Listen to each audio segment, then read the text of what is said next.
Bismillahirrahmanirrahim. Assalamualaikum warahmatullahi wabarakatuh. Waalaikumsalam. Salam. Ramadan Mubarak, Ramadan yang penuh berkah Allah berikan di bumi ini, bukan cuma di Indonesia tapi di seluruh dunia, bahkan di tempat lain yang Allah Maha Tahu. Oleh sebab itu tanggal 11 ini di tempat kantor Prof. Egy Sujana and Partner mengadakan acara buka bersama. Tapi ada pokok-pokok lain yang akan dibahas di sini karena ini bagian dari syiar kebenaran. Syiar kebenaran ini adalah bagian dari pahala. Pahala ini adalah bagian dari ibadah. Ibadah ini akan dicatat oleh Allah Subhanahu wa taala. Oleh sebab itu, memang kok kebetulan aja ini persoalan yang akan dibahas kali ini adalah ijazah. Nah, ijazah ini yang biasa berkembang adalah ijazah palsu. Yang sebenarnya mungkin nggak ada ijazah, tapi ya yang berkembang adalah ijazah palsu.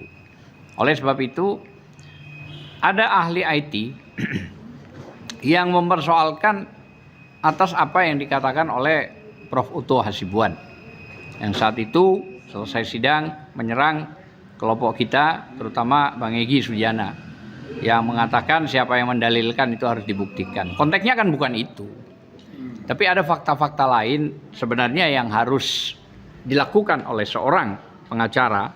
Tak perlu banyak terlalu bicara, bawa saja barang itu, tunjukkan di majelis hakim, tunjukkan ke publik dalam waktu sidang, case close, tutup, selesai.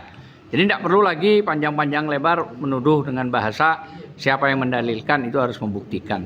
Dan itu sudah terjadi sebenarnya di kasus Surakarta, Solo, yang kebetulan juga lawyernya ada Bang DHL juga, yang Gus Nur dan Bang Bakri, dan itu tidak bisa membuktikan. Oleh sebab itu ini bagian dari novum sebenarnya, atau ahli yang mengetahui tentang bagaimana Windows yang terjadi di zaman pada saat dibuat sebuah ijazah ternyata tidak terjadi di saat itu, berkembangnya setelah itu ada Windows. Nah, ini kan saya kira kalau ini benar bisa dibuktikan dengan real.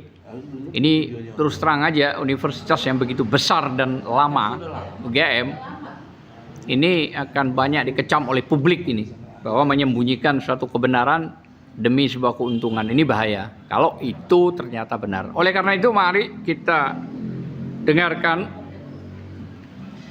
apa yang akan dibahas, akan apa yang akan disampaikan.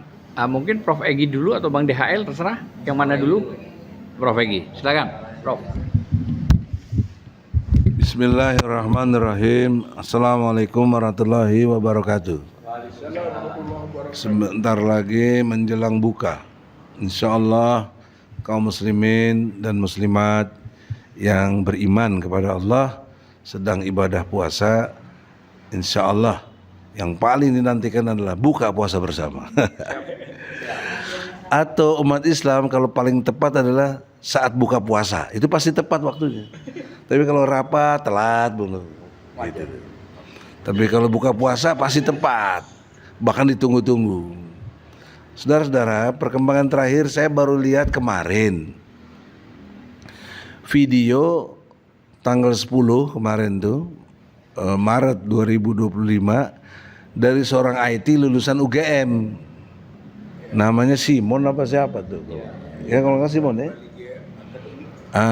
Dia ahli dalam IT dan juga lulusan UGM. Jadi dia bandingkanlah ijazah dia dan ijazah Jokowi. Kentara betul dari segi kepalsuannya gitu loh. Yaitu ditinjau dari segi ilmu tentang komputerisasi. Atau DOS istilahnya, itu operating system, disk operating system yang berupa Windows itu baru lahir tahun 92. Jokowi lulus 85, kok pakai tulisannya pakai Windows yang 92. Jadi hebatnya Jokowi adalah 7 tahun sebelum kejadian sudah bisa bikin dia ijazah itu kan. Digital mana bisa bohong? Bisa bohong nggak digital? Ya nggak bisa. Tapi sisi lain yang saya agak nafsu juga untuk bicara ini Otto. sahabatku juga, rekan saya lah, sama-sama advokat, yang menyatakan Pak Egy Sujana, apa kewenangannya kok mau nuduh Jokowi jasa palsu tapi nggak bisa buktikan, katanya. Siapa yang menuduh, dia harus buktikan. Oto satu sisi benar dalam perspektif hukum perdata. Hukum perdata ya begitu. Tapi asal tahu Oto, ya, Jokowi itu pertama memang saya gugat tahun 2022. Jadi sudah jalan 3 tahun di Pengadilan Negeri Jakarta Pusat. Nah, tahun 2022 akhir itu, atau sekitar Oktober atau November lah seingat saya itu, ketika berjalan gugatan kepada Jokowi, baru sidang sekali atau 2 kali seingat saya. Jokowi perintahin Kapolri, yang saya tahu pasti nggak mungkin kalau tanpa perintah Jokowi ya. Ditangkaplah Bambang Tri dan Gus Nur. Nah, peristiwa penangkapan Bambang Tri dan Gus Nur itu peristiwa pidana. Klausul dalam pidana, beban pembuktian ada pada polisi dan jaksa. Polisi harus temukan dulu 2 alat bukti, baru bisa disampaikan ke kejaksaan. Jaksa sudah merumuskan lagi sedemikian rupa, baru sampaikan P21, masuk ke pengadilan. Nah, terbukti di dalam sidang, ya ini karena waktu yang sidang pertama itu 2022 saya cabut. Karena saya nggak bisa membuktikan karena Bambang Tri dan Gus Nur ditangkap. Problemnya 2, saksi-saksi dan alat bukti kan ada sama mereka. Bagaimana saya mau lagi baru mulai jalan kok. Kenapa saya cabut? Karena menjadi 0-0 namanya, seri. Kalau saya jalanin terus pasti dikalahkan karena nggak bisa cukup bukti, karena itu wilayah perdata. Memang saya harus buktikan, atau Bambang Tri dan Gus Nur yang buktikan, dan dia sudah buktikan lewat podcastnya, gitu loh. Dengan segala hasil penelitian. Jangan lupa Oto, itu hasil penelitian Bambang Tri, melahirkan buku kedua Jokowi Undercover yang kedua. Itu sejarahnya. Nah, tapi karena ditangkap, pindahlah peristiwa itu menjadi pidana. Nah, setelah menjadi pidana, sidang selama 6 bulan di Pengadilan Negeri Surakarta di Solo. Jokowi dengan lewat jaksanya, jaksa ya pasti di bawah Jokowi kan, Jaksa Agung, itu menuntut Bambang Tri dan Gus Nur 10 tahun. Coba bayangkan, 10 tahun itu peristiwa yang enggak sebentar kan, dan penderitaan yang akan dialami juga akan berat.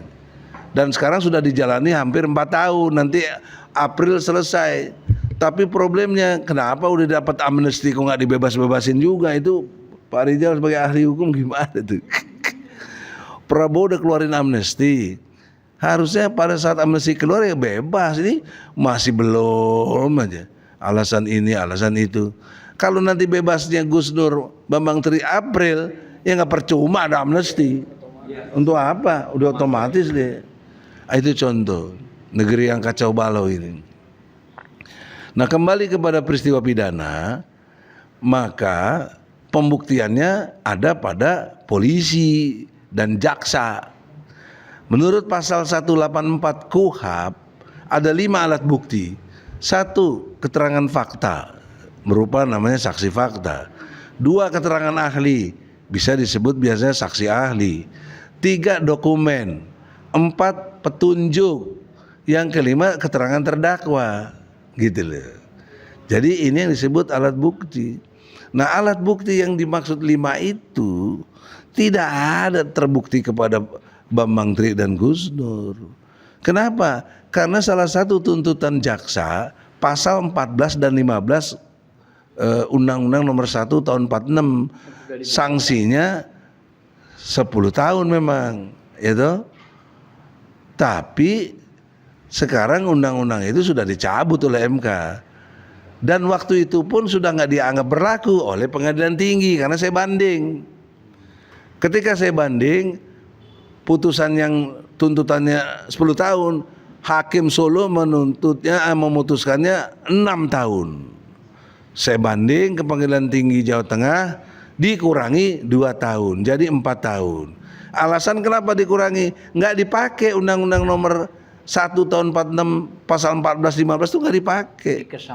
Dikesampingkan. Artinya tidak menjadi beban hukum untuk dihukum karena Bambang Tri dan Gus Dur tidak melakukan hoak. Karena di persidangan terbukti nyata sampai terakhir sidang sebelum selesai, saya bertanya kepada jaksa, wahai jaksa, tolong buktikan mana ijazah aslinya.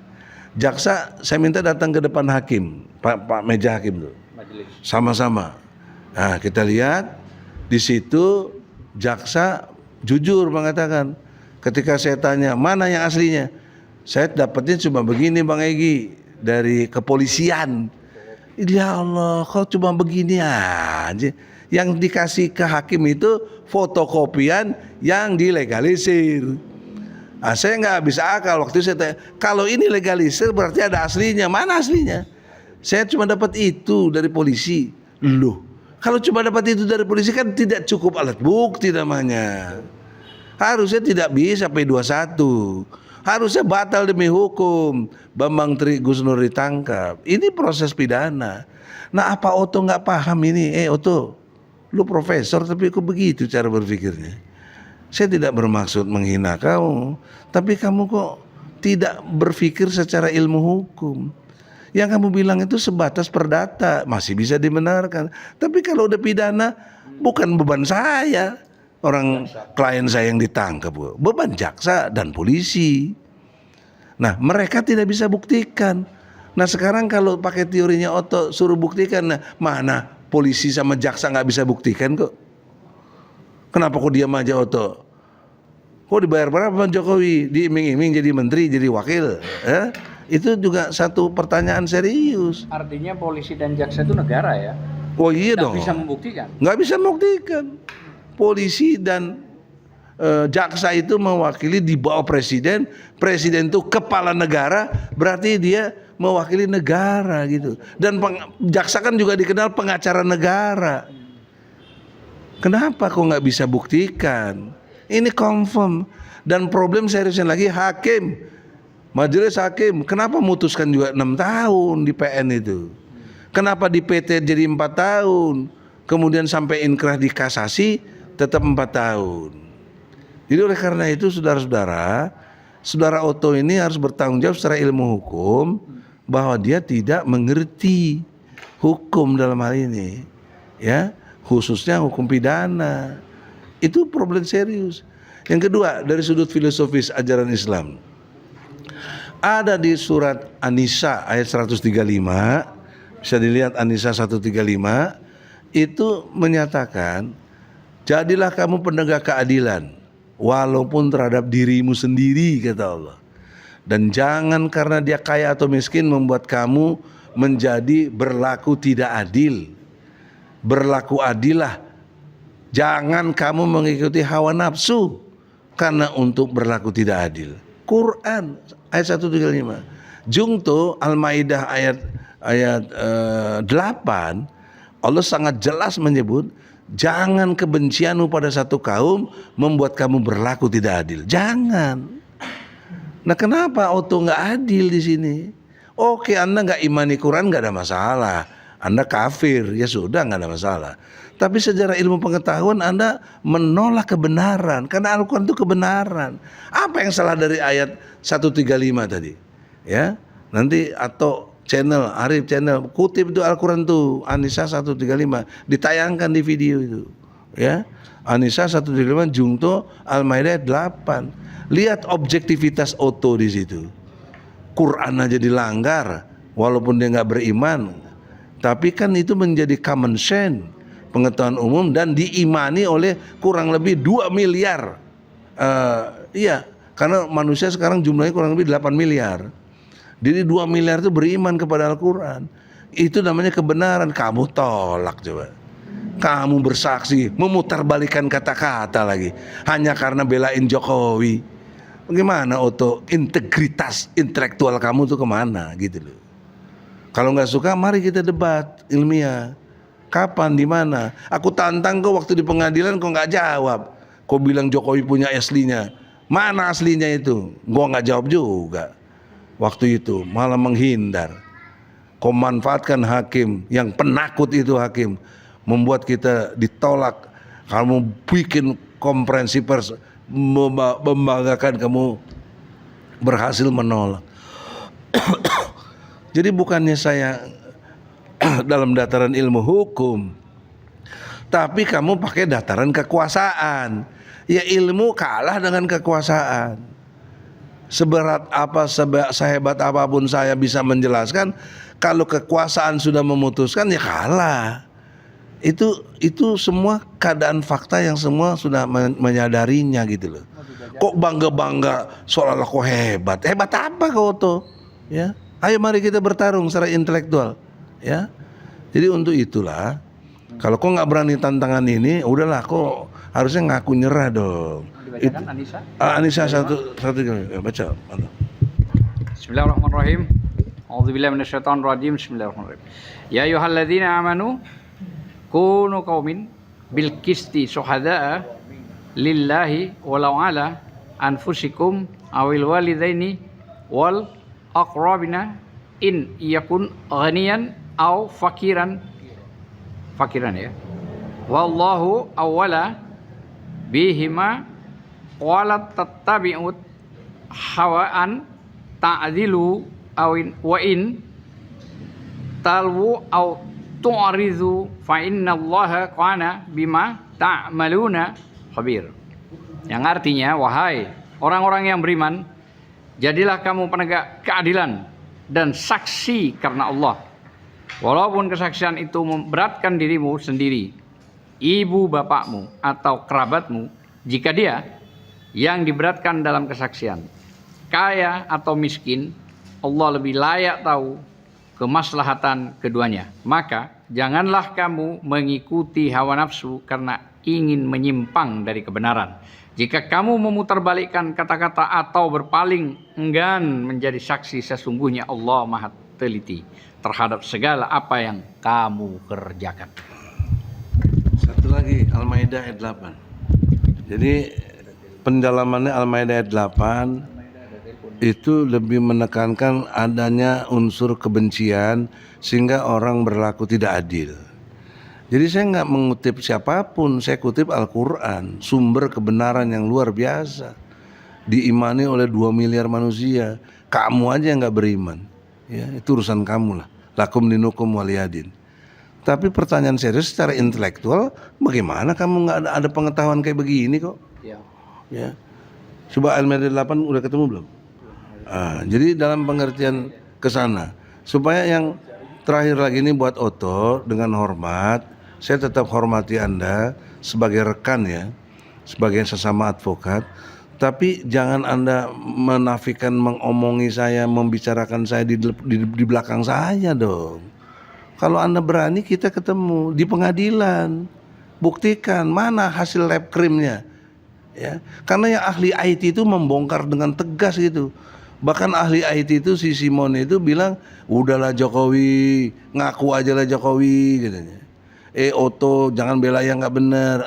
Ada itu di video itu, baru beredar kemarin, ya, tanggal 10 Maret 2025. Nah saya minta pihak kepolisian, saya udah bikin laporan polisi tentang ijazah ini ke Mabes Polri, sudah jalan hampir 6 bulan. Karena itu tahun 2024 saya melapor, sampai sekarang tidak ada jawabannya. Walaupun itu pengaduan, pengaduannya harus tetap dijawab. Karena polisi itu melayani, melindungi, mengayomi rakyat. Kenapa jadi kau melindungi, mengayomi penguasa? Apalagi sekarang Jokowi sudah bukan presiden, kok pada ketakutan amat, saya heran itu. Si Ahmad aja nggak takut itu. Ya. Al-Maidah 8. Ayat 8. Jadi oleh karena itu, dengan hormat nih, forum ilmiah sekarang ini, berapa channel yang liput ini, tolong objektivitasnya. Saya tidak ingin dibela, saya tidak ingin dipihaki, nggak perlu. Tapi apa yang saya omongkan ini benar apa enggak gitu loh. Dasar yang saya kutip Quran ini benar apa enggak. Jangan lupa Oto. Surat An-Nisa 135 tapi terpampang di Fakultas Hukum Harvard University Amerika. Luar biasa. Dipajang di sana di pintu gerbangnya itu. Boleh lihat di Google ada itu. Jadi kamu lecehkan Al-Quran itu, ya, dalam hal ini. Terus bela-bela Jokowi, kok bela hawa nafsu di situ? Karena pengen dapat duit, fulus, jabatan. Udah pastilah, jangan belagu-belagu mengelak-ngelak kok. Dia bacain. A'udzubillahi minasyaitonirrajim. Bismillahirrahmanirrahim. Ya ayyuhalladzina amanu kunu qaumin lillahi syuhada'a bil qisti wala yajri mannakum sanatu qaumi ala alla ta'dilu ihdilu huwa aqrabu littaqwa wattaqullaha innallaha khabirun bima ta'malun. Wahai orang-orang yang beriman, jadilah kamu penegak kebenaran karena Allah dan saksi-saksi yang bertindak dengan adil. Janganlah kebencianmu terhadap suatu kaum mendorong kamu untuk berlaku tidak adil. Ulangi lagi, jangan. Janganlah kebencian terhadap suatu kaum mendorong kamu untuk berlaku tidak adil. Berlakulah adil karena adil itu lebih dekat pada takwa. Bertakwalah kepada Allah, sesungguhnya Allah maha teliti terhadap apa yang kamu kerjakan. Terima kasih. Kalau di Al-Quran, Al-Baqarah 120, kaum Yahudi dan Nasrani itu tidak akan pernah sama kita, umat Islam. Sampai kita ikut agama dia. Milah di situ. Jadi, Oto apa lo benci sama gue karena gue Muslim? Gue mau tanya sekarang, jujur. Kalau lo benci jangan begitu caranya dong. Kita berdebat secara intelektual. Aku nggak persoalkan kau beriman kepada yang lain, itu hak kamu. Hak saya juga beriman kepada Allah. Tapi persoalan seriusnya, kau omongi saya di podcast, kau omongi bilang saya Pak Egy nggak ngerti hukum lah segala macam karena harus membuktikan dan tidak punya hak lagi. Apa urusannya kau? Ya, jadi ini Peradi, kalian yang di Peradi itu, tolonglah pimpinannya kok begitu amat. Ya, udah jadi wakil menteri lagi, bidang hukum dan HAM. Tapi HAM saya kau langgar, HAM saya kau injak-injak. Nah, saya kan respon ini karena kamu duluan. Kalau kamu nggak begini, saya nggak begini. Nggak pernah saya maki-maki Anda juga. Saya kira demikian. Sementara selanjutnya saya kembalikan kepada moderator. Assalamualaikum warahmatullahi wabarakatuh. Waalaikumsalam warahmatullahi wabarakatuh. Jadi baru penjelasan Bang Egy ini bukan cuma mendasar, tapi dia mengutip dua Al-Quran, An-Nisa dan Al-Baqarah, Al-Maidah. Ini salah satu wujud penting untuk diketahui. Jadi bukan cuma soal intelektual hukum, tapi juga soal masalah agama dijelaskan secara panjang dan lebar. Artinya jangan memutarbalikkan fakta karena Allah Maha Tahu. Baik, kalau begitu, karena sidang yang tadi dibacakan pidananya juga salah satu lawyer yang hadir adalah DHL, Bang Damai Hari Lubis, mungkin beliau berkenan untuk memperjelas lagi bagaimana proses yang terjadi saat sidang di Surakarta. Monggo, silakan.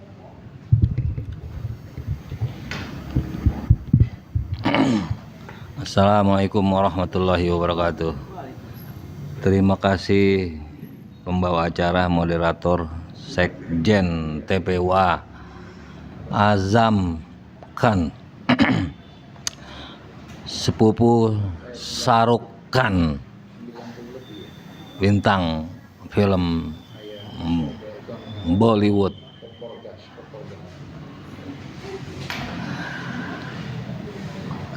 Dalam konteks gugatan Jokowi ijazah palsu, kebetulan saya terlibat.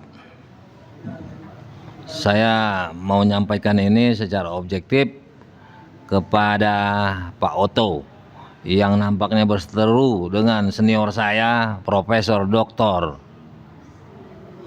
Haji Egy Sujana Sarjana Hukum MSI, Magister Sains. Jadi suka nggak suka dalam konteks materi gugatan tentunya saya harus berpihakan kepada senior saya, karena diantaranya naskah gugatan tersebut insya Allah saya yang buat, sehingga saya harus mempertahankan kebenaran itu. Saya juga pernah membaca Pak Otto bilang mereka ini tidak paham beda presiden dengan ini. Nah, sekarang apa bedanya Presiden Jokowi sama Jokowi presiden? Ini bicara logika hukum. Terus kok dimintakan undang-undang menyatakan apa yang dilakukan oleh Bambang Tri sebagai penggugat prinsipal, juga korban daripada kejahatan rezim Jokowi ini, sampai-sampai dia di penjara, itu ngejahat itu. Dia itu profesinya adalah jurnalis. Coba buka undang-undang pers, jurnalis. Undang-undang nomor 40 tahun 99. Nomor 40 tahun 99. Itu, dan sekarang tidak harus tunduk kepada PWI, dia bebas. Banyak penulis itu nggak punya, dia kantor apa semua nggak ada, dia bisa. Dan kedua adalah dalam rangka peran serta masyarakat. Jadi para penggugat prinsipal ini, termasuk kita, termasuk Otto, itu punya hak namanya peran serta masyarakat. Ada di dalam setiap undang-undang. Memang ini suatu ilmu yang jarang dikuasai, dimiliki oleh lawyer sekalipun. Karena apa? Tidak begitu beraroma bisnis. Kamilah aktivis ini yang tahu soal peran serta masyarakat itu, karena itu sebagai fasilitas atau kekuatan dasar hukum kami ada di dalam semua undang-undang. Coba cari Pak Otto. Nah, ketika kami menjalankan undang-undang itu undang-undang positif loh. Jadi Pak Otto biar tahu ini dasar gugatan kita. Kenapa kita buat asas legalitas tentang hak kita dan hak masyarakat umumnya, yaitu ada dalam undang-undang. Kerugian konstitusi kita sebagai warga negara Indonesia dibohongi sama seorang pemimpin ijazah palsu, itu kita boleh menolak. Nah, peran serta masyarakat kita itu ada di dalam undang-undang positif. Artinya itu harus berlaku ketika kita dimintakan, termasuk dalam KUHP sekalipun. Setiap orang yang mengetahui ada kejadian atau baru saja terjadi, sedang terjadi, itu berhak melaporkan ke polisi terdekat. Itu KUHP. Itu saya kasih contoh untuk Pak Otto, udah cukup itu. Ya, udah paham lah itu, semuanya ada itu. Termasuk peran serta masyarakat, menyampaikan hak pendapat di muka umum, individu maupun kelompok, tertulis maupun tidak, tertutup, terbuka, outdoor, indoor, di panggung, terbuka depan umum, itu hak dilindungi undang-undang. Nah, apa? Segala informasi. Nah, ini Bambang Tri penelusuran dia ilmiah. Ada yang bilang itu, Bang, dia kan lulusan cuma SMA. Emang kenapa SMA? Gibran SMP. Bisa jadi bertiga. Ayo kita debat. Dasar hukum kita ada. 3 tahun setelah lulus SMP, 3 tahun di Singapura, 1 tahun di Australia. Dari mana SMA-nya? Minimal kan SMA. Malah pertama S2, S1. Hapus terakhir D1 setara SLA. Enak aja dari satu, dari mana? Itu kan kursus BON itu, Bang. BON awal harus punya SMA dulu. Terlibat tuh Depdikbud. Depdikbud itu dari mana itu ilmunya itu? Emang tunduk sama hukum Singapura. Nah, itu Pak Leo ya. Jadi SMA bukan masalah SMA, ada Malik SMP, bahkan nggak lulus.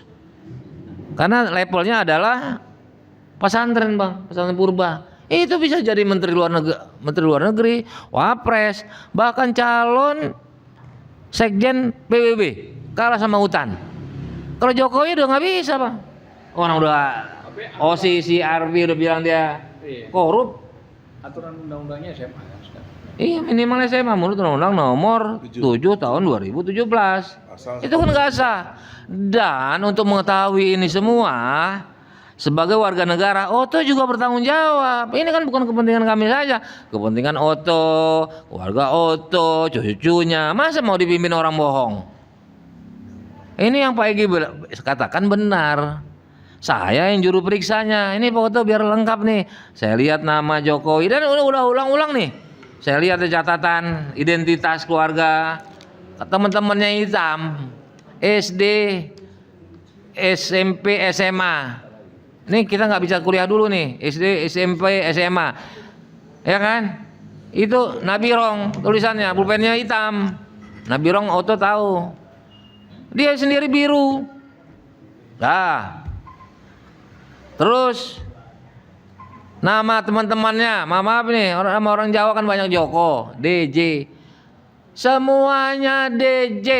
Dari SD, SMP, SMA semua yang namanya Joko. Karena memang wajar itu tahun 60. Ya jangan yang disempurnakan itu kalau nggak salah tahun 70, 71, 72. Lengkapnya 71 tapi 70 sudah dimulai itu di masyarakat. Dia 60 udah ujian baru dari mana? Kalau nggak panggilannya Yoko bang. Kalau dia nggak ejan lama itu Yoko namanya, bukan Joko. Itu kan suatu keanehan sampai senior saya bilang Jokowi nggak punya ijazah. Ini bicara asas legalitas. Karena dibuktikan. Karena nggak ada ijazah aslinya. Sampai gurunya nggak pernah ngelihat, teman-temannya sekelas nggak ngelihat. Kalian kan sama teman kan saling memperlihatkan, enggak? Semuanya SD, SMP, SMA. Ini kita nggak bicara kuliah nih. Kuliah nggak dikasih lihat yang kata Bang Egy, polisi hukum orang tapi dia nggak apa perbandingannya. Bahwa itu menyatakan ini palsu, komparasinya apa? Hasil labornya boro-boro. Labor itu harus benda asli. Laboratorium forensik, lab krim prop ya. Laboratorium forensik ya. Ya forensik. Ya udah lapor aja lah yang mudah. Itu harus benda asli. Nah, itu bisa diketahui. Coba Jokowi berani kasih lihat itu. Oto, kita udah biasa sama pengacara ya Pak Oto ya. Kalau ada klien melakukan gugatan ya kan, kita tanya mana surat-surat kamu. Wah, udah saya punya asli. Oto, kamu nggak mungkin pegang yang asli. Ayo. Bertaruh. Boleh, ayo sini. Kami yakin. Itu lihat nggak kemarin tulisan kan Bung juga sebagai menteri paham itu apa kata Roy Suryo itu. Mulyono tidak hadir karena dia memang bukan lulusan. Ini di luar daripada konteks ilmiah ya yang tadi dibilang Windows jadi apa tuh ya kan? Ini dia menghukum alasnya apa? Alasan hukum itu sampai kita tanya sama ahlinya.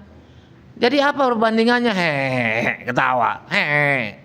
Kalau geran jaksa itu tadi habis gimana dari penyidiknya juga nggak dapat. Jadi artinya begini Bang ya, kalau abang tadi kenapa buktinya UGM mengadakan acara ternyata tidak dihadir. Padahal dari dulu undang wali kota, gubernur kan begitu kan, menteri. Berarti dia kan mantan presiden, harusnya dia hadir kan begitu kan? Atau diundang. Tapi faktanya enggak diundang ataupun ya pasti orang itu nggak enak lah nggak ngundang wakil mantan presiden 10 periode 20 periode 10 tahun 2 periode.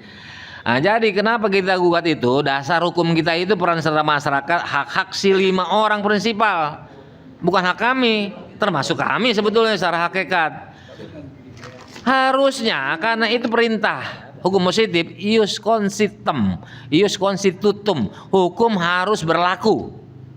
Hukum positif. Bukan ius constituendum, hukum mudah-mudahan berlaku, cita-cita hukum. Seperti apa? Bayar pajak, nggak dibakar itu mobil walaupun nggak dibayar, nanti kena dendanya. SIM, nggak dipenjara orangnya. Itu, ya kan? Dulu ada tuh pajak bayar kulkas bang, TV, diumpetin, udah lolos. Meriksanya juga 3 bulan sekali, sebelah sini doang. Dibayar syukur, nggak dibayar udah. Itu ius constituendum, prokes termasuk tuh. Yang menghukum penjara cuma 1 orang di Indonesia itu. Itu ius constituendum, mudah-mudahan berlaku. Itu harus cukup denda. Sama pada pajak SNK. Itu Pak Oto harusnya lebih tahu. Nah, kita mintakan, jangan dianggap bodoh. Justru kita udah melangkahnya udah puluhan tingkat. Pakai adab-adab udah susah. Kita bilang ini mohon dinyatakan berlaku. Hakim bingung. Kok kami tempatnya? Itu kan DPR presiden. Kita juga tahu emang profesor orang bodoh. Walaupun saya ngonsep kan diperiksa sama dia. Harusnya malu. Kalau ini memang betul sah, harusnya kan nanti dalam pertimbangan itu sah. Itu DPR presiden harusnya begitu bukan? Ya kenapa dihukum orang sedang melaksanakan undang-undang, Bang Tri? Kenapa dihukum dari penjara? Kasihan itu, laknat itu hakim. Nah, dan dari sisi kompetensi relatif, bukan absolut, relatif sama-sama pegawai negeri. Cuma wilayahnya beda kompetensinya, yurisdiksinya. Kejadiannya di Malang mah. Kok di sidangnya di Solo? Lokus temposnya. Lo kira Profesor Egi takut? Dia datang ke sana. Dia datang semuanya. Kampung Jokowi. Kita videoan di tukang soto di emper-emper kaki 5. Banyak wartawan-wartawan Jogja yang datang. Solo. Nemuin saya di kaki 5 makan soto. Nggak ada urusan. Kita bukan bangsa penakut. Memang harus melawan Jokowi harus begitu. Masalahnya kita nih kebanyakan di panggung. Nggak mau turun rame-rame. Kalau kata teman saya dulu tuh people power. Ditangkap. Ya kan, nggak mau turun rame-rame, kebanyakan di panggung nih kayak gini-gini. Tapi kalau kita kan ngajak menghimbau, aduh pusing. Nah, jadi kenapa itu hukum positif yang dilaksanakan oleh Bambang Tri, Gus Nur ditangkap dan lain-lain kasus banyak itu. Kenapa ditangkap? Kalau dijalanin bukannya harus dikasih reward, hadiah. Bahkan dalam undang-undang tindak pidana korupsi dikasih hadiah.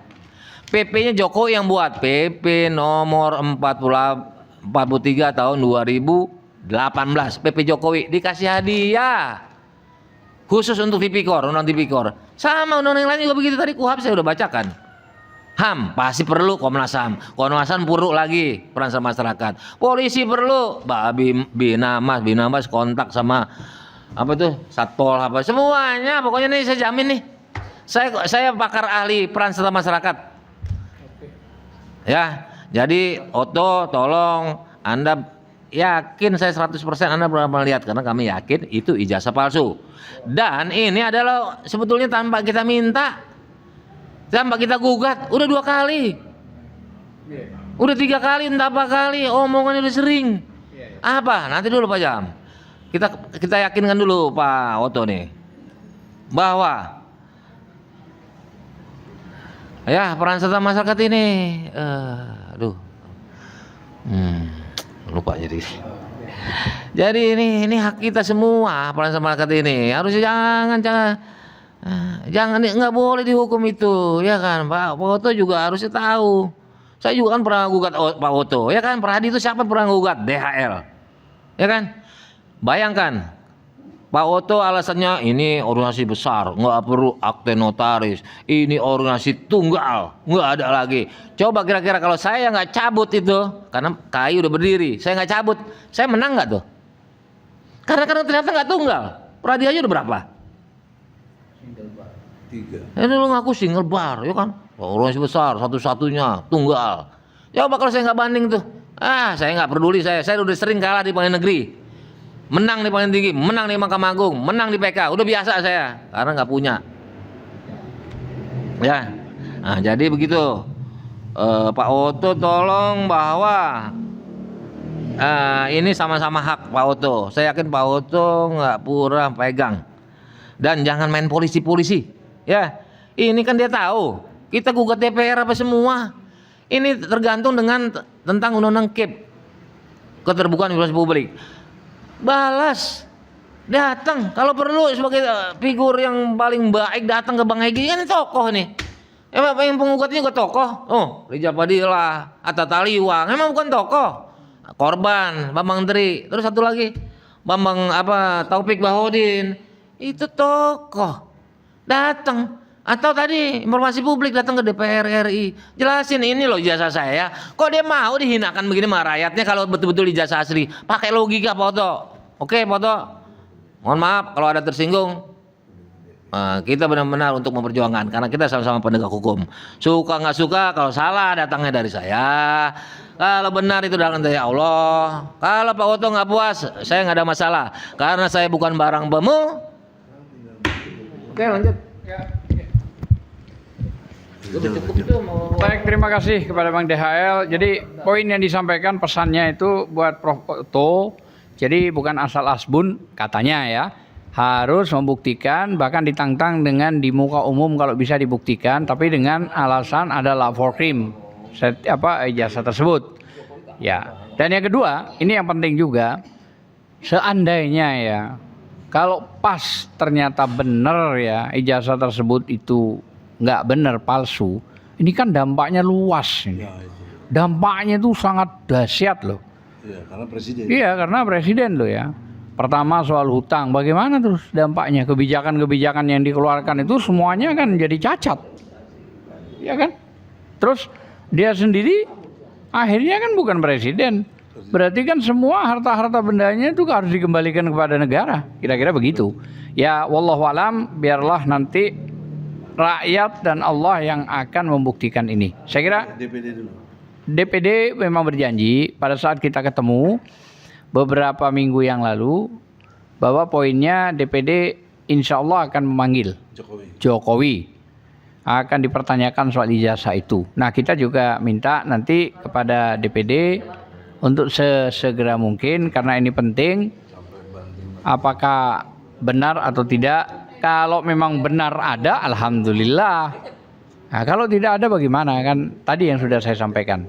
Baik, kalau begitu kita lanjutkan kepada Bang Rizal Fadilah karena mulai tadi sudah menahan emosinya. Siap. Provokator. Assalamualaikum warahmatullahi wabarakatuh. Alhamdulillah kita berkumpul bersama di Syahrul Ibadah, Syahrul Jihad, dan Syahrul Amanah. Ya, Syahrul Ibadah bulan ibadah, Syahrul Jihad bulan perjuangan, Syahrul Amanah adalah bulan kejujuran. Jadi konteks sekarang dibahas soal ijazah palsu ini menyangkut tentang sikap amanah seorang pemimpin, jujur atau tidak. Itu berkaitan dengan yang dipertanyakan oleh publik soal ijazahnya. Itu saya kira sangat relevan. Maka atas dasar itu 3 hal yang bisa kita atau saya sampaikan. Yang pertama menyambung soal Pak Oto ini. Ya, saya kira Pak Oto ini terlampau dangkal dalam melihat tentang prinsip-prinsip hukum, termasuk dalam proses-proses peradilan. Tadi Prof. Egy sudah sampaikan kalau di pidana itu beban pembuktian memang ada pada polisi, jaksa, gitu. Kemudian diuji oleh hakim dengan berbagai alat-alat bukti yang ada, gitu. Tapi di perdata itu bukan murni beban pembuktiannya pada penggugat, gitu. Dua-duanya ada azas pembuktian berimbang. Kenapa? Nggak bisa misalnya penggugat saja mengajukan bukti selesai aja. Enggak, hakim akan minta tergugat. Mana bukti tergugat? Maka nanti ada bukti yang diberi tanda P1, P2, P3. Itu kan bukti-bukti dari penggugat. Terus ada bukti T1. Tuh kan berimbang. T1, T2, T3 dan seterusnya. Nanti baru ada kesimpulan. Setelah itu hakim baru memutuskan, diuji bukti masing-masing pihak. Jadi bukan seolah-olah Pak Prof. Egy sampaikan bukti, silahkan membuktikan bahwa ijazahnya ini mendalilkan begitu. Enggak bisa dua-duanya, gitu, bersama-sama dikeluarkan buktinya. Itu perdata, gitu ya. Jadi Sudah dibuktikan di pidana. nah, hanya masalahnya ternyata rekayasa peradilan di Pengadilan Jakarta Pusat tidak membuka peluang untuk itu. Itu belum sampai ke pokok perkara sudah ditutup. Itu NO tidak berwenang. Padahal kita sudah siap dengan bukti-bukti. Baik penggugat prinsipal maupun kuasa hukum sudah siap dengan bukti-bukti untuk merontokkan itu kan dalil tentang aslinya ijazah Jokowi, punyanya ijazah Jokowi melalui jalur perdata. Ada putusan Gitu. Gitu kan, begitu sebetulnya kita sudah siap. Gitu. Sementara kita punya bukti, buktinya putusan Pengadilan Negeri Solo bahwa hoaxnya Bambang Tri tidak terbukti. Gitu, berarti benar tuduhan Bambang Tri bahwa ijazahnya Jokowi palsu. Itu punya kita bukti, bukan berarti tidak punya bukti. Nanti di proses pokok perkaranya akan diuji gitu kedua pihak. Jadi keliru Pak Oto gitu, Prof Oto kalau menganggap bahwa beban hanya satu pihak. Gitu. Nah, di pasal 1866 itu kan KUH Perdata kan alat bukti 5 perdata ini gitu kan. Ada akta itu baik otentik maupun akta bawah tangan, ada surat juga gitu kan. Kemudian ada saksi. Yang ketiga persangkaan gitu. Itu yang ketiga alat bukti. Presumptiones namanya. Ada 2, presumptiones faksi dan presumptiones juris. Gitu, persangkaan undang-undang dan persangkaan fakta. Itu ada alat bukti persangkaan itu. Baru yang keempatnya itu pengakuan. Yang kelima sumpah. Tuh, perdata 1866 KUH Perdata. Untuk persangkaan ada di 173 HIR.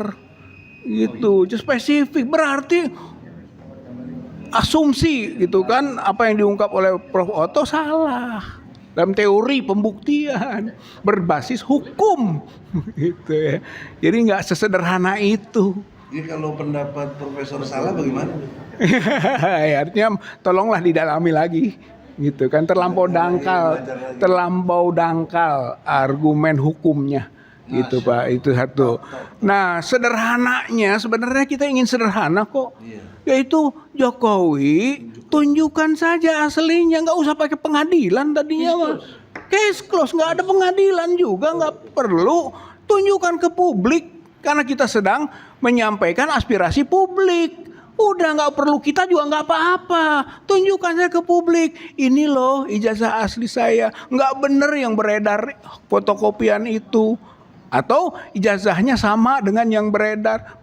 Silahkanlah kemukakan. Selesai. Sederhana tapi dibuat rumit. Memang presiden ini bikin susah rakyat. Gitu. Presiden Jokowi ini bikin susah rakyat. Jadi bukan presiden memikirkan rakyat, rakyat terpaksa memikirkan presidennya. Gitu. Termasuk ijazahnya. Ya itu yang pertama gitu ya. Nah, yang kedua soal tadi ya, jadi ada temuan baru ya, ini juga mungkin blessing in disguise ya.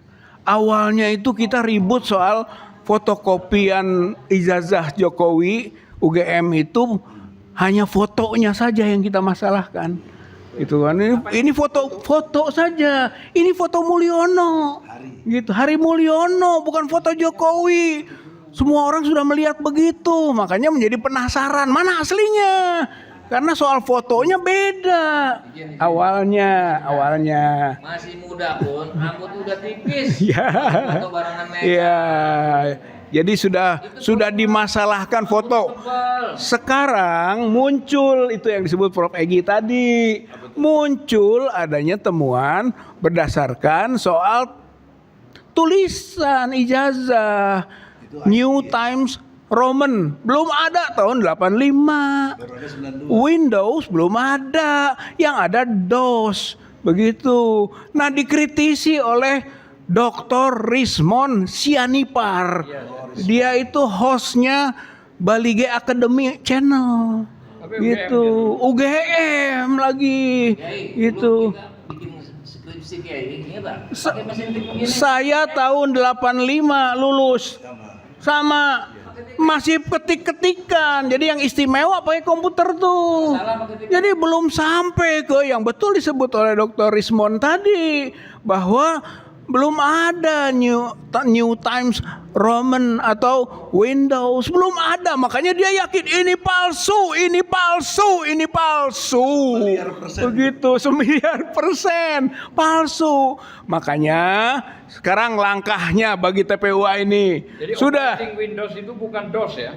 bukan, DOS itu Disk Operating System. Itu yang DOS itu yang sebenarnya harusnya kalau mau, tapi belum Windows. Gitu, Windows. Tapi yang ada di fotokopi yang beredar itu Windows. Itu. Jadi ini sudah menjadi keyakinan tadi. 7 tahun sebelumnya Sudah tahu Windows. Jadi ada pembuatan berikut. Skripsinya juga sama. Gitu yang kita sebut tadi. Skripsi kita masih mesin ketik tuh. Saya dulu kan fakultas perkayuan, mana ada fakultas. Ya begitulah. Jadi masalahnya sekarang ada dua hal besar begitu, Prof. Gitu ya. Yang satu adalah soal foto, yang kedua soal tulisan ijazah dari komputer itu kan. Nah sekarang ya kembali ke yang bersangkutan. Ketika nanti terbukti gitu kan, maka harus didegradasi gitu kan tentang kualifikasi intelektualitas dan kapasitas hukum Otto Hasibuan. Nah, maksud saya yang terakhirnya ini tentang TPUA kita. Artinya sekarang langkahnya apa? Langkah kita adalah final attack. Apa itu final attack? Itu adalah serangan terakhir. Final attack atau Ghazwatul Akhir atau Ghazwatul Khotimah. Itu penutup dari gerakan untuk membongkar palsu ini. Yaitu kita datang serang UGM. Kapan? Ya itu kita atur waktu. Maksudnya buat pertanyaan dengan lampiran fotokopi dan ini berbagai pendapat-pendapat, pandangan termasuk dari Dr. Rismond Sianipar tadi sebagai bahan kita tanyakan ke UGM langsung. Gitu kan. Apakah ini benar asli ada atau enggak? Begitu satu poin. Yang kedua, kalau misalnya UGM sudah terpengaruh oleh pola lamanya, mendiamkan atau membuat kabur, tidak menjawab, kita akan gugat ke Komisi Informasi KIP atas dasar Undang-Undang Keterbukaan Informasi Publik. Di situ akan dipaksa nanti bahwa UGM harus menunjukkan, tidak bisa tidak, gitu, karena ada fakta, ada bukti nih kasus di ITB soal Sirekap. KPU dengan ITB ada kerjasama, ditutup itu. Tapi kemudian Kapak ITB menggugat sampai ke Komisi Informasi di pusat, lalu dimenangkan. ITB harus membuka. Begitu. Nah sekarang juga kita bisa masuk, UGM harus membuka tentang keadaan status ijazah Jokowi. Itu juga rektornya si Pratikno, zaman Pratikno itu kan yang membuat rekayasa, kita menduga ini rekayasa itu dikerjakan oleh Pratikno sebagai menterinya Jokowi yang punya kepentingan besar untuk saling melindungi. Ini presumption faksi. Presumptiones faksi. Gitu. Ada presumptiones juris. gitu. Jadi dua-duanya bisa kita buat prasangka. Prasangka itu alat bukti pokoknya. Itu yang penting. Jadi jangan salah-salah beranggapan itu kan. Ini konteks perdata. Jadi mudah-mudahan saja dengan upaya kita itu nanti ujungnya inilah final attack, selesai dengan serangan terakhir TPUA di UGM. Insya Allah kita. Terima kasih. Assalamualaikum warahmatullahi wabarakatuh. Ya boleh tambah. Sedikit-sedikit ya. Oke. Jadi begini. Jadi kita udah ketemu nih kerucutnya Bang. Pak saya bilang turun rame-rame. Bang Egy bilang people power. Kalau menurut Pak Ustadz Badilah geruduk ke UGM, final attack. Kan sama aja itu, geruduk, turun rame-rame. Terus yang kedua adalah gugat KIP. Nah, kalau bicara teori emang manis tuh, ya kan? Nanti dipaksa sama ini, ya kan? Nah, Pak Hakimnya pada sakit nggak masuk-masuk, ya kan? Ada aja alasannya, prakteknya. Jadi yang benar saya setuju, geruduk aja Pak Ustaz. Geruduk saya setuju. Kita siapin semua ya, Bu ya. Konsumsi udah siapin semua. Semua kita undang untuk menggeruduk UGM. Oke, setuju? Terima kasih. Nanti kita hubungi rekan kita Roy Suryo juga. Semuanya geruduk. Sekampung-kampung Solo kita bajak Bang. Semua orang Solo kita ajak ke sana. Yang kelompok anak-anak buah Abang tuh. Yang bawa semua ke Solo. Makasih. Ini langsung. Oke, baik. Assalamualaikum warahmatullahi wabarakatuh. Dari KNPRI, Koalisi Nasional Perempuan Indonesia. Yang mungkin mesti di flashback adalah bahwa pada saat wali kota namanya itu kan Dr. Andes. Oh iya. Ya. Kemudian kok gelar Dr. Andes Joko Widodo. Kok pada saat jadi presiden jadi insinyur? Gubernur masih Dr. Andes. Jadi ini kita ini kok membiarkan sesuatu hal yang aneh bin ajaib terjadi di negeri ini. Makanya cocok kan sekarang negeri oplosan. Ya. Apa tuh oplosan tuh? Beli Pertamax dapatnya Pertalite. Pilih segemoy dapatnya masih Joko Wow. Ijazahnya palsu lagi ya? Ijazahnya palsu, ngoplos banget. Nah jadi ini hal yang mesti sebenarnya bukan terlupakan ya, semua juga udah tahu gitu loh. Tapi jadi poin juga gitu loh bahwa ada hal yang aneh bin ajaib di negeri ini tapi dibiarkan. Bahkan Pratikno itu menjadi langsung di bawahnya Jokowi ya, sehingga UGM itu sepertinya manut-manut wae. Nah tadi sidang ini Bang, sidang di PN Jakarta Pusat itu tentang tamak itu tim advokasi masyarakat anti kebohongan. Ya, jadi pengacaranya Habib Rizik, Munarman, kemudian Bang Ajis gitu ya, Edi Mulyadi melawan Joko Widodo. Seperti biasa Joko Widodo tidak hadir, yang hadir cuma pengacara. Ditanya waktu ngobrol, kamu itu berhubungan dengan siapa untuk kasus ini? Apakah melalui Pratikno atau melalui siapa gitu ya? Dijawab langsung dengan Pak Jokowi. Kata si pengacara. Tadi ada pengacara 2 orang. Selanjutnya tadi dibahas masalah KTP Bang. Dikasih fotokopi KTP. Aslinya nggak ada. Cuma dikasih fotokopi dari fotokopi. Dan KTP-nya itu baru dibikin September 2024. Gugatan itu September 2024. Gugatan kasus itu baru Pakai foto yang mana tuh? Nah, belum lihat tadi kita. Baru dilaporkan September 2024 dan KTP yang tadi dikasih adalah issued September 2024. Saya nggak lihat tanggal.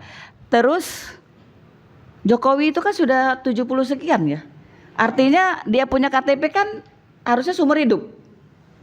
Iya kan? Artinya dia sudah punya KTP. Iya 60 lebih. Artinya KTP dia sudah seumur hidup kan Bang. Lebih spesifik lagi, dia baru bikin KTP ini buat yang tadi tuh. Nah itu Bang gimana Bang dari sisi hukumnya Bang? Silakan diiniin. Nah itu dia. Nah itu baru tadi kejadiannya. Jadi Jokowi ini adalah orang yang berbohong di atas kebohongan, menutupi lagi dengan kebohongan. Nah itu yang harus kita habiskan ya. Ya, udah selesai. Terima kasih. Wassalamualaikum warahmatullahi wabarakatuh. Bismillahirrahmanirrahim.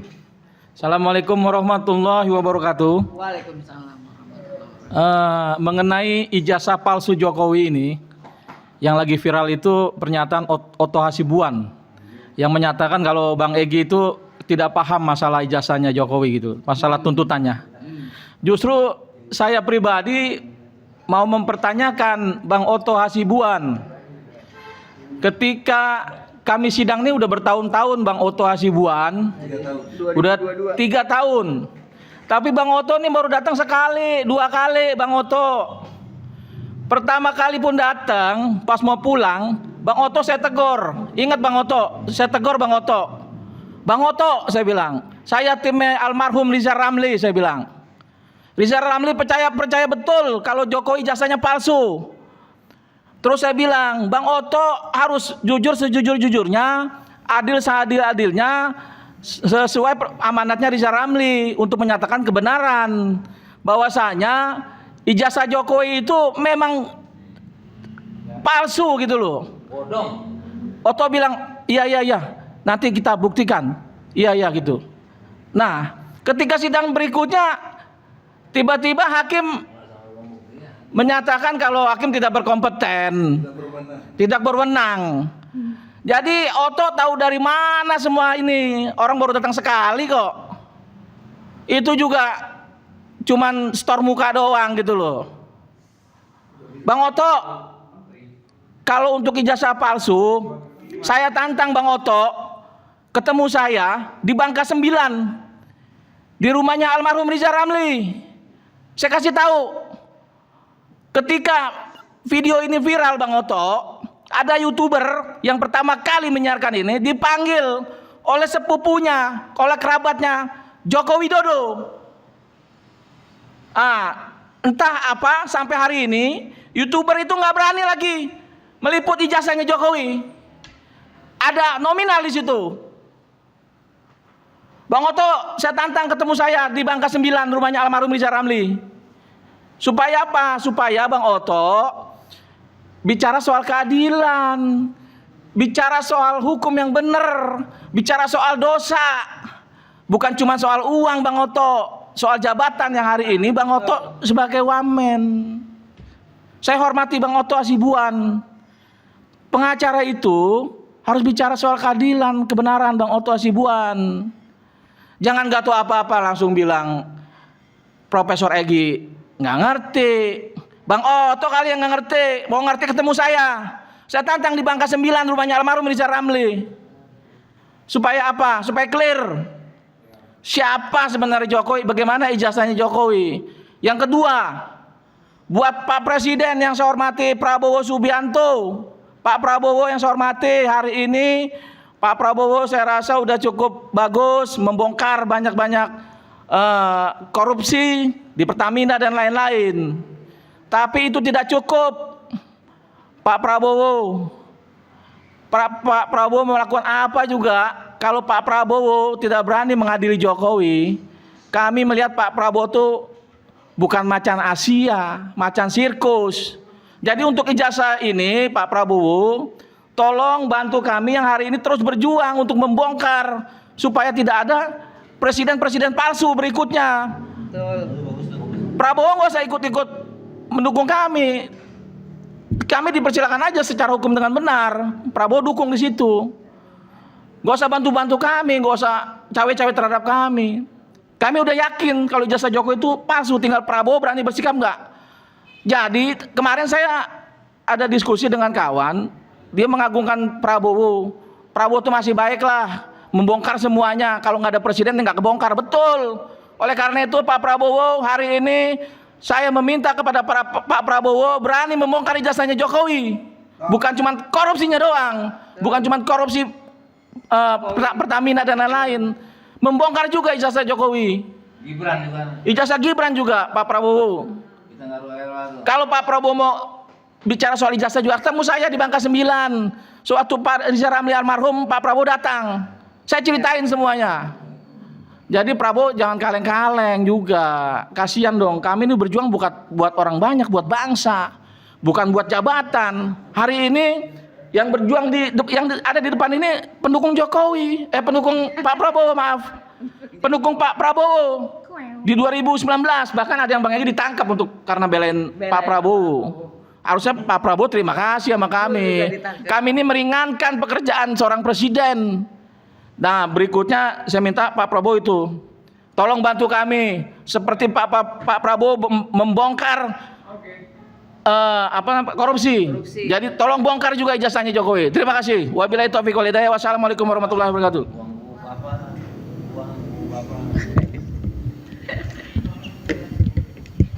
Tadi harusnya bilang buang bubu papa tuh dari sampingnya, kotorin aja. Baik, terima kasih yang disampaikan oleh Pak Meri dan rekan si Rustam. Sekarang saatnya untuk disampaikan soal apa, jangan terlalu panjang. Assalamualaikum warahmatullahi wabarakatuh. Ya ayyuhallazina amanu kutiba alaikumusiyam kama kutiba alal ladzina min qablikum la'allakum tattaqun. Insyaallah kita sebentar lagi untuk menunaikan untuk berbuka puasa. Saya cuma singkat ya, saya setuju dengan abang-abang senior-senior bahwasanya kita akan mencoba untuk menggeruduk UGM. Bagaimana untuk membuktikan kebenaran dan juga kebenaran itu harus ditegakkan, jangan dibungkam sejuta kata. Artinya ya, kepalsuan dan kebohongan yang dilakukan oleh Joko Widodo itu luar biasa. Dari akar permasalahan semuanya Indonesia menjadi gelap, bertajuk dengan lemahnya hukum, dengan lemahnya pelanggaran HAM, dengan lemahnya segala aspek kehidupan berbangsa dan bernegara. Sekian itu saja. Takbir, Allahu Akbar. Wassalamualaikum warahmatullahi wabarakatuh. Dokter. Assalamualaikum. Semua sudah jelas. Saya hanya memperkuat, itu hal yang sangat mudah untuk membuka apakah ijazah Jokowi palsu atau tidak, yaitu dengan melihat saja tanda ijazah palsu Jokowi itu tahun berapa, tinggal dibuka file di UGM, adakah ijazah waktu itu orang yang bernama Jokowi lulus dari UGM di tahun itu sangat mudah. Pak Jokowi, jangan mencoba berbohong lagi kepada kami. Kami akan datang beramai-ramai ke UGM untuk menanyakan hal itu. Allahu Akbar. Allahu Akbar. Mantap. Jadi kita kepung. Baik, apa yang disampaikan tadi oleh para narasumber itu sudah cukup kompeten dan itu sebenarnya bagian dari pesan yang disampaikan secara luas kepada rakyat Indonesia, bahwa seorang pemimpin itu jangan isinya berbohong, semua palsu, bahkan janjinya palsu, omongannya palsu, ibunya pun palsu, ijazah pun palsu. Kalau semua yang terjadi begini, saya terus terang yang heran. Bagi pelaku ya sudahlah ya, itu sudah menjadi pembicaraan publik secara luas. Tapi yang saya heran ini banyak tokoh di Indonesia, rakyat Indonesia pintar-pintar, universitas banyak, dan menciptakan juga gelar dari S1 sampai doktor dan profesor. Nah, masalahnya kenapa sih kok diam? Apakah kalian ini tidak takut teguran Allah Subhanahu wa taala? Bahwa Allah itu Maha mengetahui, kalian tidak bisa bersembunyi dalam hal intelektual kalian sudah mencapai profesor, tidak bisa. Allah itu sebentar dengan kun fayakun. Maka dari itu sebenarnya kami secara pribadi mulai dari Prof. Egy dan lain-lain, kami tidak marah kepada Joko Widodo sebagai mantan presiden, hanya kami ini butuh kepastian gitu loh. Artinya apa? Kalau presiden ini benar, apa yang diminta rakyatnya, kan dia dipilih katanya melalui rakyat, kami rakyat gitu loh ya. Bahkan di beberapa rekan-rekan kami juga dulu pernah pilih presiden yang namanya Joko Widodo. Apa sih beratnya? Maksud saya tunjukkan saja lah, gitu loh. Apa yang diminta rakyat? Masa berat banget sih? Nggak sampai itu, paling 3-4 menit ditunjukkan. Kalau kita merasa kurang puas, kita bisa ajukan ke Mabes untuk dilapor-krim, dicek kebenarannya. Lah kalau sudah itu semuanya nggak ada masalah, ya alhamdulillah. Sebab ini kan bukan menjadi sorotan nasional, tapi juga internasional. Kenapa saya katakan internasional? Muncullah yang namanya OCCRP. Sampai di ranking kira-kira nomor 2 katanya. Bahkan ada yang meragukan nomor 2. Mungkin saja bisa nomor 1. Katanya demikian gitu loh. Lah ini juga seharusnya pukulan telak yang sangat banyak. Mulai dari dianggap ijazah palsu, dianggap koruptor terbesar. Artinya banyak sekali dampaknya. Ya inilah maka apa yang dikatakan Allah, tidak ada yang lebih tinggi dari kejujuran. Makanya Rasulullah SAW itu diturunkan hanya untuk memperbaiki akhlak, kan begitu, Bro? Hanya akhlak. Kira-kira itu yang korupsi Pertamina, yang 190 Kebagi. Begini, konteksnya kalau sudah bicara korupsi triliunan, apalagi itu pejabat, pasti diketahui oleh kepala negara atau presiden. Pasti diketahui. Nggak mungkin tidak. dia kebagian nggak maksudnya? Ya, kalau soal kebagian saya yakin ya pasti ya. Kira-kira begitu ya. Nah, maksud iya, makanya OCCRP itu sebenarnya mencakup sama dengan Undang-Undang Omnibus Law. OCCRP itu. Makanya apa beratnya juga KPK memeriksa, mempublikasikan kalau dia benar ya benar. Kalau dia salah di mana salahnya. Dan kalau bisa OCCRP itu disomasi. OCCRP. Bukan, beda dong. Itu internasional Belanda yang menyudutkan Jokowi bahwa korupsi nomor 2 sedunia. Nomor 2 sedunia. Katanya kira-kira begitu. Dan itu kalau sudah nomor 2 sedunia kan bukan 10, 20, 100 T, bisa lebih. Nah itu yang butuh kami di 2.290. Iya itu triliun. PPATK. Atau PPATK, iya. baru kebongkar ini itu salah satu temuan dari CCRP, organisasi crime corruption nomor 2. Lah ini dia loh yang ngomong, bukan kita. Jadi di samping corruption, yang intinya adalah crime-nya itu. Iya, crime, kriminalnya, kejahatan. Nah makanya itu dia, kami sebenarnya sayang kepada Joko Widodo. Iya sayang. Artinya sayang, kami tidak ingin, kami tidak ingin Joko Widodo ini dicabik-cabik oleh dunia internasional tuduhan yang sangat menyedihkan. Iya ikut jelek kan kita. Nah makanya, betul, bukan. Makanya ada lembaga namanya KPK. Kami diperintah oleh Prof. Egy dan Bang DHL. Karena nggak bisa, Bang DHL waktu itu flu. Bang Egy waktu itu juga kurang enak, pantat berat. Nah akhirnya kita lah yang diperintah datang. Oke lah datang. Sudah kita sampaikan pengaduan Dumas. Diterima. Nanti akan dijanjikan mau audensi soal OCCRP. Terus ngomong-ngomong, apa Bang Azam ada bukti? Lu jangan tanya saya bukti, tanya OCCRP. Makanya periksa, saya bilang gitu. Nah, suruh mengumpulkan lawyer internasional kalau perlu Jokowi somasi di Belanda. Apa saat itu? Diam. Diam. Nah, mau diaudensi. Apa audensi? Itu nggak jelas, mau dihubungin saya baik melalui surat maupun telepon. Sampai detik ini puasa nggak dihubungin. Harapan saya cukup dengan TPUA, saya mengajukan ada 6, 8 sampai 10 orang. Katanya FPI juga mau ikut, ya silakan. Sudah saya ajukan maksimal 10 orang untuk audensi. Dan audensinya sebenarnya sederhana kok, mengenai sekitar tuduhan terhadap korupsi Bapak Profesor Dr. Joko. Nah itu dia. Dia nggak profesor. Loh, enggak, ini kan cuma penyampaian kira-kira. Sampai di Joko kan berhenti, Joko kan banyak, Prof. Nah, gitu loh. Terima kasih. Alhamdulillah semuanya berjalan dengan baik dan lancar. Sebenarnya ini pesan sangat baik supaya benar-benar kita ini memahami bahwa negeri ini harus dipimpin dengan orang yang berakal sehat, berkualitas, jujur, berakhlak, ya, termasuk itu di dalamnya, dan memiliki ijazah. Saya kira itu aja. Terima kasih dari TPUA, tim pembela ulama dan aktivis. Assalamualaikum warahmatullahi wabarakatuh. Waalaikumsalam warahmatullahi wabarakatuh. Allahu Akbar.